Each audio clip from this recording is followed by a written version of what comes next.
Each of the views that you display on the screen has a getChildLayoutParams method that returns a layout params object by reference, and basically inside of that object you configure various layout parameters. Now for the most part we've been specifying our layout parameters for each view in the layout XML files. But remember, the bearing frame layout is created programmatically and then added into the view hierarchy. So because we're creating our new customized frame layout, we override the getChildLayoutParams method, and we're going to be using this specifically to indicate the width and the height of our bearing frame layout. And we want the width and height of this layout to make sure that it fills the screen with the map at all times.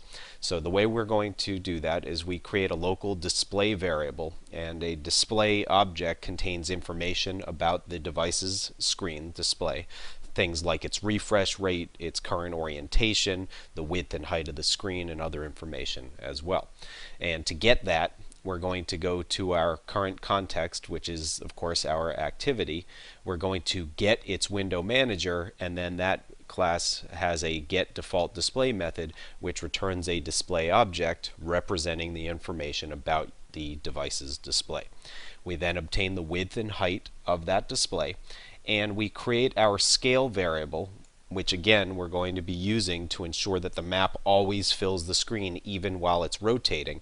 And the reason that's important is the map tiles are actually rectangles that fit the screen. So if you rotate a rectangle on its center point on the screen, while it's rotating, in the corners you would get blank spots. So what we're going to do is we're going to scale the size of this bearing frame layout, and thus the map contained inside of it, so that it matches the diagonal of the screen, and that way as we rotate the rectangle towards the current bearing, it ensures that the corners on the screen still have parts of the map being displayed instead of just gray areas.